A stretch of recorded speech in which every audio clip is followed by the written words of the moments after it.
श्री गुरु जी के सिमरण मात्र से नासत विघ्न ताते सर्वारंभ में ध्यावत है सब संत। प्रेम से बोले श्री सद्गुरुदेव महाराज की जय। प्यारे बच्चों, बुजुर्गों, आप सभी लोग यहाँ पर सत्संग का श्रवण करने के लिए आए हुए हैं और काफी देर से बैठे हुए हैं हरि चर्चा करने के लिए, सुनने के लिए कि हम कुछ सत्संग की महिमा को, संतों की महिमा को सुनेंगे तो हमारे जीवन में कुछ हम आगे कर पाएंगे, हमारे जीवन का कल्याण होगा। और हमारे संतों ने भी कहा है, एक घड़ी आधी घड़ी, आधी से बुनियाद, तुलसी संगत साधकी कटे कोटि अपराध। कि एक घड़ी और आधी घड़ी और उससे भी आधा, यदि उतना समय भी हम संतों के सानिध्य में बैठते हैं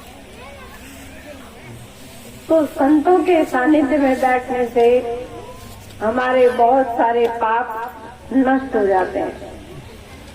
अब सज्जनों,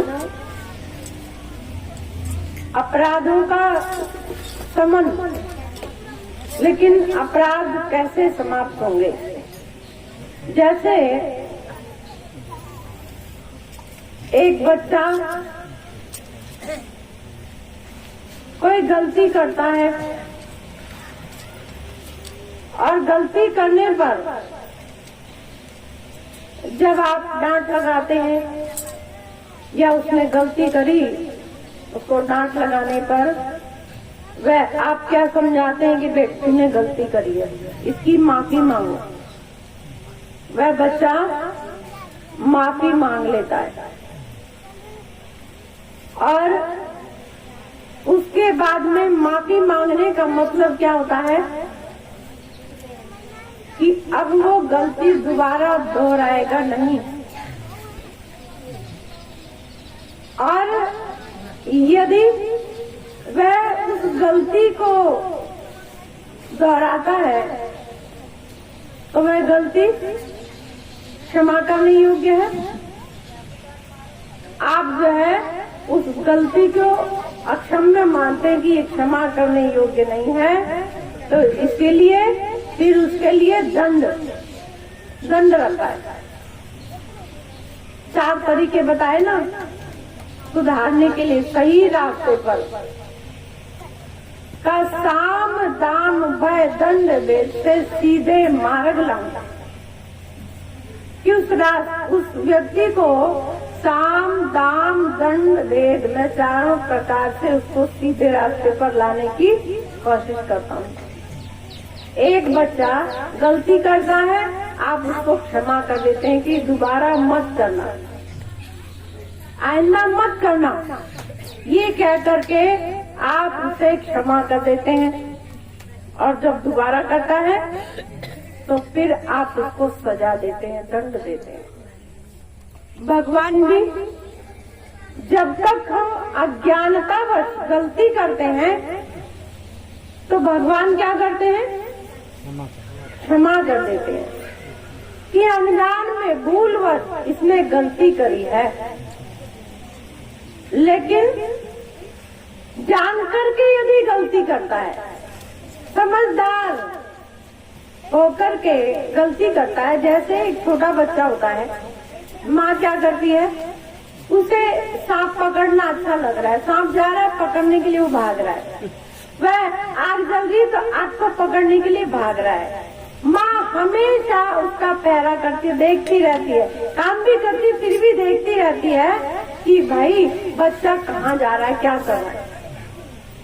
आग की तरफ जाता है, आग को पकड़ने के लिए, उसको देखने में अच्छी लग रही है, पकड़ने के लिए जाता है, माँ उसको पकड़ करके साइड में करके रोता भी है, फिर भी जो है माँ उसे उठा करके साइड में ले जाती खींच करके।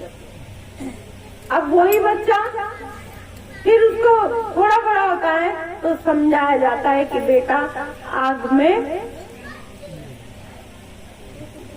में हाथ मत डालना, नहीं तो तुम्हारा हाथ जल जाएगा।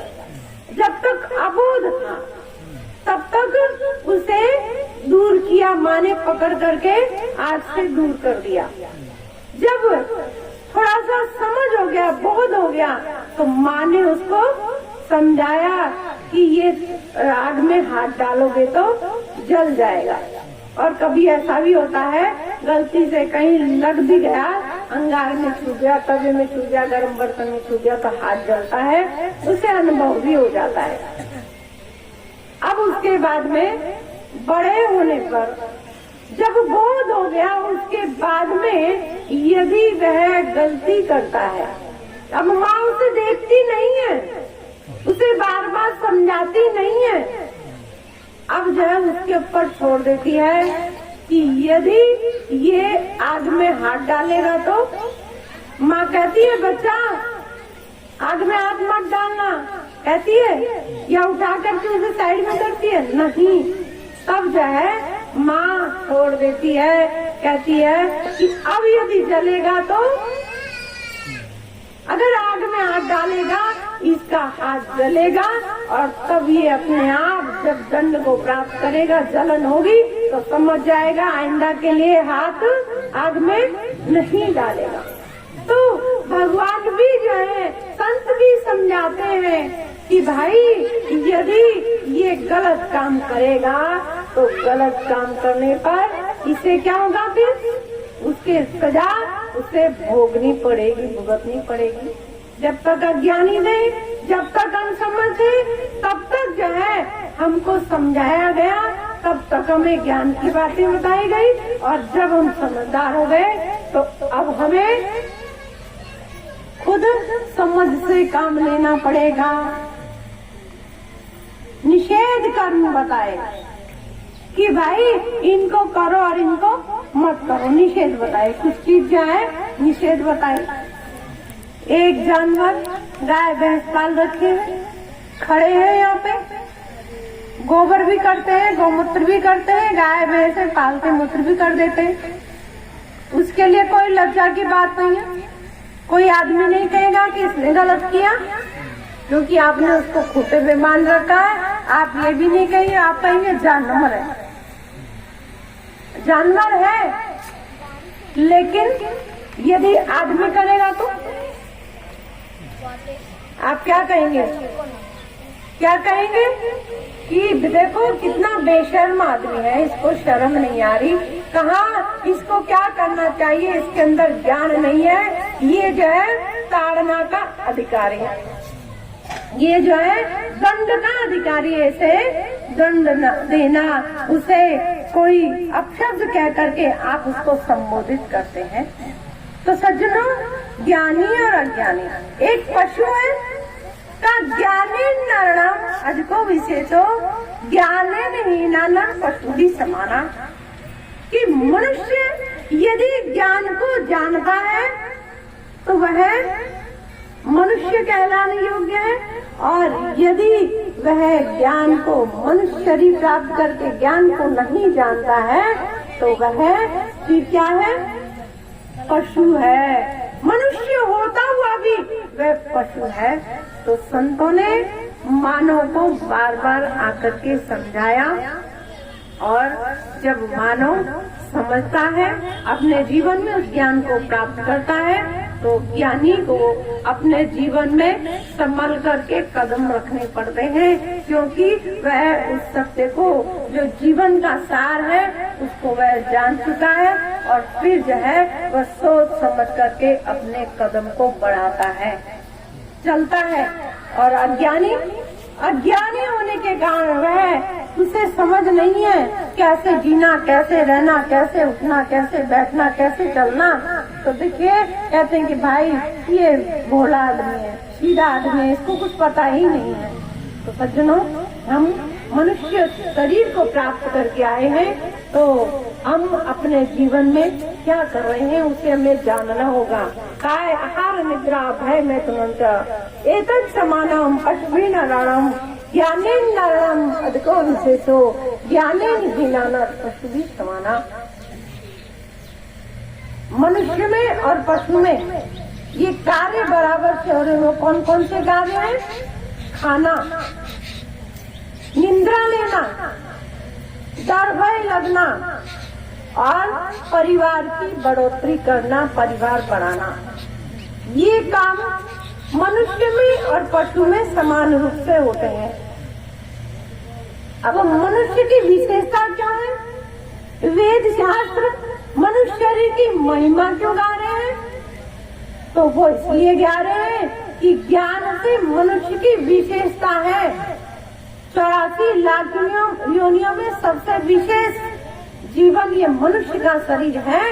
ज्ञानी ने, और यदि वह ज्ञान को जानता है तो विशेष है, और ज्ञानी हीना नर पशु भी समाना। यदि वह उस ज्ञान को, कौन सा ज्ञान? आत्मज्ञान, उस ज्ञान को यदि वह जानता है तो वह विशेष है, नहीं तो पशु के समान है। कोई अंतर ही नहीं बताया। तो इसीलिए उस चीज को अपने जीवन में जानना है। यह विशेष मानव शरीर भगवान की कृपा से हमें मिला है। 84 लाख योनियों का सरताज है ये, और इसे पाकर के अपने जीवन में हमारे संतों ने कहा, बड़े भाग्य मानुष तन पावा सुर दुर्लभ सद ग्रंथन गावा। कि मनुष्य का शरीर बड़े भाग्य से मिलता है, सुर दुर्लभ, देवताओं को भी यह दुर्लभ है, ऐसा वेद शास्त्र बताते हैं। और यही बात रामायण भी कह रही है। तो भाई हम रामायण को पढ़ते हैं, अब इस बात को भी हमें समझना होगा कि मनुष्य शरीर बड़े भाग्य से मिला है। अब बड़ा भाग्य क्यों बताया? कि हम उस सत्य को, जो इस संसार का, इस ओमनी प्रेजेंट जो सत्य कभी भी नाश को प्राप्त नहीं होता है, वह सत्य को हम अपने जीवन में जान सकते हैं, और पशु नहीं जान सकता। पशु को भक्ति करने का अधिकार नहीं है, वह भक्ति नहीं कर सकता। मनुष्य भगवान की भक्ति कर सकता है, भगवान को जान करके। यही विशेषता है, और इसीलिए इस मनुष्य शरीर को पा करके भगवान की भक्ति करना बहुत जरूरी है। और ये विशेष रूप से हमें अवसर मिला है। तो सज्जनों, हम इस विशेष फायदे का, ये इस शरीर को प्राप्त करके हम अपने जीवन में क्या कर रहे हैं, ये हमें सोचना पड़ेगा। और क्या करना है और क्या नहीं करना है, क्या करने के लिए आए हैं, वो हमें अपने जीवन में जानना होगा। तो एक भजन है, आप सभी लोग जाएं। बोले श्री सतगुरुदेव महाराज की जय। जौने राम सुख मोदक होनी, धरती और गगनवा हो, समनवा पवनीना। जब से आए गुरु के चरणवा हो, समनवा पवनीना। जब से आए गुरु के चरणवा हो,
खोज खोज हार खोज खोज हार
मनुष्य शरीर को पाने का फायदा हमें तभी मिलेगा जब हम सद्गुरु की शरण में आकर के उस आत्मज्ञान को जान लेंगे। क्योंकि हमने इस संसार में जीने की कला किसको समझा? परिवार को बढ़ाना,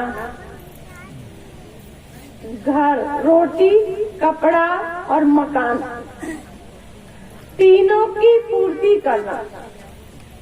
कुशलता इसी में समझी कि अच्छे से अच्छा घर बन जाए, रोटी कपड़े की व्यवस्था अच्छे से करने लग जाए, मकान मिल जाए, इतनी ही व्यवस्था करना हमने अपने जीवन को अच्छा समझा कि हमने जीवन की कला को समझ लिया। जीवन जीने की कला अच्छी तरह आ गई।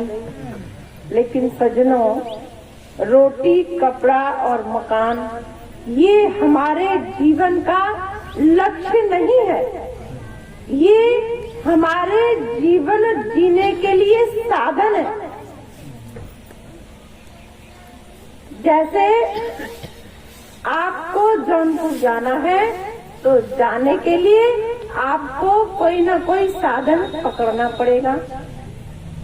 आप चाहे टू व्हीलर से जाते हैं, चाहे आप कोई मोटरसाइकिल कोई 3 पहिए की गाड़ी से जाते हैं, चाहे आप किसी भी साधन से जाते हैं, तो वो साधन है।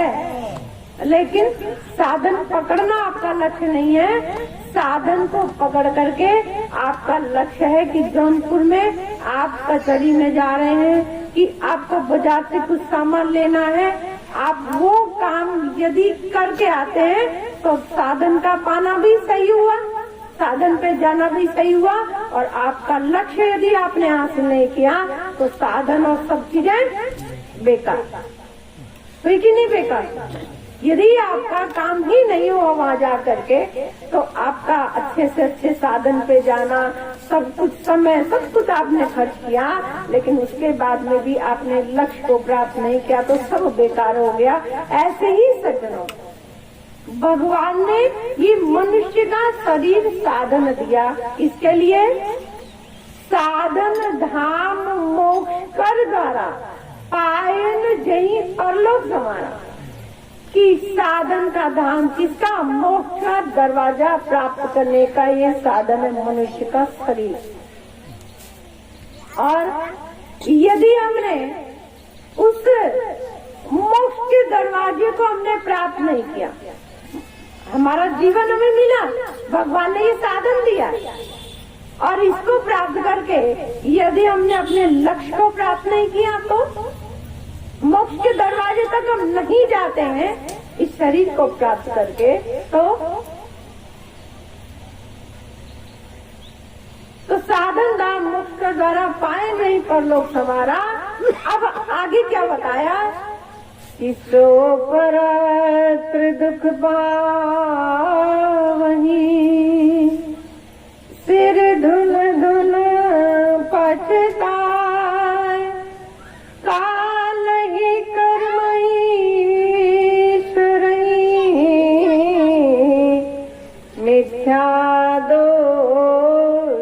लगाए कि वो जो है सो परत्र दुख पावे। फिर आगे जाकर के परलोक में इस लोक को छोड़ करके जाना है। हमने इस शरीर में रोटी, कपड़ा, मकान, परिवार सबकी व्यवस्था करी। किस लिए दिया भगवान ने ये सबकी व्यवस्था? कि आदमी जो है इस साधन को सही तरीके से चला सके। क्योंकि शरीर है तो आपको छत भी चाहिए बचने के लिए, धूप से, बारिश से, सब चीज से बचने के लिए आपको छत चाहिए, मकान चाहिए। अब इस शरीर में जैसे गाड़ी है तो गाड़ी में क्या करते हैं? पेट्रोल डालते हैं, चलेगी कैसे? ऐसे ही आपको भगवान ने रोटी के लिए, पेट भरने के लिए रोटी, चावल, न जाने कितनी कितनी आइटम बना दिए और उनको खा करके आप अपने जैसे गाड़ी में डीजल पेट्रोल डालते हैं ऐसे ही अपने शरीर में वो चीजें, अन्न सब कुछ दे दिया भगवान ने। अन्न, दूध आदि खाने को सब कुछ दिया, मेवा मिष्ठान भी में सब कुछ दे दिया। वो किस लिए? हमारा पेट भरने के लिए। पेट भरेगा, शरीर के अंदर ताकत रहेगी तो हम कुछ कर पाएंगे। तो अब ये जो है केवल मात्र पेट भरने के लिए शरीर मिला है? नहीं ना। अब हमने जो है क्या किया? हम तो जो भी काम कर रहे हैं खाली पेट भरने का काम कर रहे हैं। गाय भैंस पाले हमने खेती का काम किया, हम कितने, ये सब चीजें किस लिए? पेट भरने के लिए ना। इससे आगे कुछ है? अब हमने पेट भरने का साधन तो कर लिया, रोटी, कपड़ा और मकान। अब दूसरा जो है आवश्यकता चीज क्या है? भाई शरीर को ढकने के लिए कपड़ा चाहिए, वस्त्र चाहिए, वो भी मिलता है। मकान चाहिए, छाया चाहिए, वो भी मिल गया। लेकिन अब ये मिला किस लिए? अब साधन दाम, जो शास्त्र कह रहे हैं साधन दाम मोक्ष के द्वारा, अब वो कौन प्राप्त करेगा? रोटी, कपड़ा, मकान की तो हमने व्यवस्था करी, लेकिन वो कौन प्राप्त करेगा? मोक्ष के दरवाजे तक हम कैसे जाएंगे? उस मोक्ष के दरवाजे को प्राप्त करने के लिए अभी जो है भजन सुन रहे थे।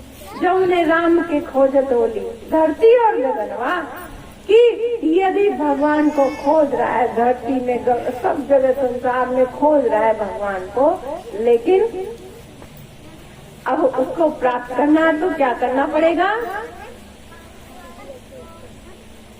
उसके लिए जो है कहा कि सद्गुरु की शरण में जाओ। तो समन्वा पौलीना, जब से अले गुरु की शरणिया वो समन्वा पौली, जब से जो है गुरु महाराज की शरण में आ गए तब से जो है वो सामान्य, मतलब जो भगवान को प्राप्त करना चाहते थे वो भगवान की प्राप्ति हमें हो गई। वो हमारा लक्ष्य हमें प्राप्त हो गया। तो सद्गुरु की शरण में जाने की बात कही है। अब सदगुरु क्या सद्विधि प्रणिपाते न परिप्रश्न सेव्या उपदेक्षन्ति ज्ञानम ज्ञानम तत्वदर्शिना, कि तत्वदर्शी की शरण में जाने के लिए कहा भगवान कृष्ण ने अर्जुन को। तो हमें भी तत्वदर्शी की खोज करनी होगी। वो ज्ञानी तत्वदर्शी सद्गुरु महाराज होते हैं। वो जो है सद्गुरु महाराज उस भगवान का ज्ञान हमारे अंदर करवा देते हैं। और जब हम भगवान का ज्ञान अपने जीवन में जान लेते हैं तो जान करके हम मोक्ष के दरवाजे तक पहुंच सकते हैं। और यदि नहीं किया तो परत्र पावई से गुनगुन पछताए, कालई कर्मई ईश्वरई मिथ्या दोष लगाए, कि फिर जो है वो व्यक्ति बाद में जो है क्या कहता है, जब हाथ से समय चला जाता है, जीवन की अंतिम घड़ी होती है, उस समय कहता है हम क्या करें, हमारा तो समय को दोष लगा, काल ही मतलब समय को दोष लगाता है, कर्म को दोष लगाता है कि हमारे तो कर्म ही ऐसा था, हमारा तो समय ही ऐसा था, और ईश्वर को दोष लगाता है। भगवान ने तो इतना सुंदर शरीर दे दिया और इतना परिवार सब कुछ दे दिया, सब कुछ व्यवस्था कर दी, अब फिर भी जो है जिसने इस संसार में भेजा उसी को तो हम भूल गए, उसी को तो हम भूले। ख्याल है, कहीं भी चले जाओ परिवार की याद आती रहेगी, लेकिन भगवान की, जिसने इतना सब कुछ दे दिया उस भगवान को ही भूल गए। इसीलिए हमारे संतों ने कहा कि भूल बैठा राम को अच्छी नहीं बात है, भूल बैठा राम को अच्छी नहीं बात है, 4 दिन की चांदनी अंधेरी फिर रात है, 4 दिन की चांदनी अंधेरी फिर रात है। कि भगवान को जो भूल करके बैठ गया है अच्छी बात नहीं है, क्योंकि ये जो जवानी है ये 4 दिन की है, और 4 दिन की चांदनी, इस चमक चांदनी को देख करके आदमी सोचता है यही मेरा संसार है। लेकिन सज्जनों, ये तो रहने के लिए मिला है, थोड़े दिन के लिए सराय बताया संतों ने, और इसके बाद में इस जगह को खाली करके जाना पड़ेगा। संसार में बहुत पटेदारी का खेल खेलते हैं ना, पटेदारी का खेल खेलते हैं, कितना जीवन भर झगड़ा करते हैं, कितनी सी 2 इंच जमीन इसने ले ली झगड़ा करते रहे, और 1 फीट जो है जमीन इसने ले ली तो झगड़ा करते रहे, और जीवन भर इसी प्रकार पटेदारी करते करते और जीवन बीत गया, केस लड़ते लड़ते कचहरी में दौड़ते भागते, और जब जो है मर गए तो पट्टा फिर दूसरे के नाम में हो गया, जमीन भी किसी दूसरे के नाम में हो। जगह जाते हैं, थोड़ी सी जगह रोड पे जहाँ तक जमीन होगी ना, गाड़ी किसको ले जानी है? गांव के लोगों को, गांव के लोगों को गाड़ी ले जानी है। लेकिन क्या करेंगे, रोड पे इतनी सी जगह नहीं छोड़ेंगे कहीं गाड़ी टर्न न कर जाए, दूसरी गाड़ी जो है घूम करके आपके घर में, गांव में शादी विवाह होगा तो क्या होगा? अरे आपकी जमीन भी है थोड़ी सी, इतनी भी छोड़ दोगे तो क्या होगा? आपके घर में गाड़ी आएंगी, घोड़ा आएगा, कुछ भी आएगा, तो रोड थोड़ा सा बड़ा होगा तो आपको ही सुविधा होगी ना। लेकिन क्या करेंगे, इतनी सी भी जगह छोड़ेंगे नहीं, एकदम रोड के किनारे से दीवार घुमा करके लेके जाएंगे नहीं। क्यों? क्योंकि ये जमीन मेरी है, और अगर चला गया इस संसार से वो जमीन मेरी कहाँ रही? पट्टा बेटे के नाम में हो जाएगा या नहीं? वसीयत किसके नाम में लिखी है उसी के नाम में हो जाएगा नहीं, जमीन जायदाद सब कुछ होगा कि नहीं? के बाद में 1 मिनट में वो सब कुछ उसके नाम में हो जाता है। जिनके तो सज्जनों, हमें जो है विचार करना है कि भाई जीवन को ऐसे ही समाप्त मत करो, भगवान की भक्ति करो। ये पट्टा जो लिखाते हैं ना, वो जीते हैं तब तक है, और मरने के बाद में कोई पूछने वाला नहीं है। घर की नारी को कहे तन की नारी ना, कि घर की नारी की क्या बात करते हो, तन की नारी भी साथ छोड़ देती है, छोड़ती है कि नहीं छोड़ती है? डॉक्टर आकर के पहले नमज तो पकड़ के देखता है कि जिंदा है कि मर गया। अभी तो डॉक्टर कहता है कि भाई अब इनके अंदर जान नहीं, इनको ले जाओ, जो करना है वो करो। तो मनुष्य शरीर भगवान की भक्ति के लिए मिला है, और भगवान की भक्ति करना चाहते हैं तो भक्ति करने से पहले भगवान को जानना जरूरी है। और भगवान को जनाते कौन है? समय के सद्गुरु, समय के तत्वदर्शी। और जब जाने और जान करके भक्ति करोगे तो क्या होगा? फिर भटकना नहीं पड़ेगा कि हमने भगवान को नहीं जाना। जो तत्वता रूप में हमारे अंदर छुपा हुआ है, हमको चला रहा है, दिखाई नहीं देता है, चला रहा है, वह तत्वता रूप में हमारे अंदर छुपा हुआ है। और उसी का भेद सद्गुरु महाराज बताते हैं। और जो जीव उनका अपने जीवन में उसको जान लेता है और उसका भजन ध्यान करता है, उसका चिंतन करता है, वह निस्संदेह ही मोक्ष के दरवाजे को प्राप्त करता है। फिर उससे भटकना नहीं पड़ता है। फिर वह जो है काल को, कर्म को, ईश्वर को दोष नहीं लगाता है, क्योंकि वह समय का भी फायदा उठाता है और कर्म भी अच्छे करता है, भक्ति के कर्म कर लेता है, और ईश्वर को दोष लगाना नहीं पड़ता, क्योंकि ईश्वर ने जो काम करने के लिए संसार में भेजा भगवान से ये कह के आए ना, भगवान इस नरक कुंड से बाहर निकालिए, हम कभी भी आपको भूलेंगे नहीं। और ईश्वर को दोष लगाना नहीं पड़ेगा, क्योंकि ईश्वर को जान करके उसकी भक्ति करता है तो दोष